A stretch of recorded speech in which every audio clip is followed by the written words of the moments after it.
Alam ng lahat naman na naging close kayo ni Marco sa loob. Di ba Opo. sa loob? Kamusta naman yung friendship nyo ngayon na nasa labas na kayo? Super close po kami ni Marco ngayon and patuloy pa rin naman po namin kinikilala yung isa't isa. Strict ka ba si Mami Jackie pagdating sa mga manliligaw? Opo. Opo. Oo, narinig mo yun. Anyway, good luck, Team Eliza. Excited na ako para sa inyo at sa premium 200,000 pesos. Let's get it on, Marco and Eliza. Let's play Family Feud.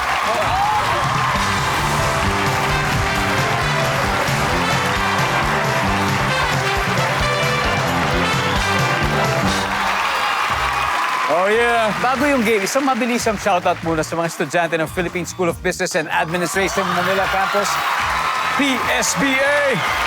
Marco, Eliza, kamay sa mesa. Top 7 answers are on the board. Magagalit sa iyo ang nanay mo, kapag aksidente mong naihulog sa kalderong may sinigang ang ano? Eliza, Asin. ang asin. Sa bagay, baka yung buong lalagyan ng asin. Opo. Dahil doon umalat. Imagine nyo, nahulog yung asin.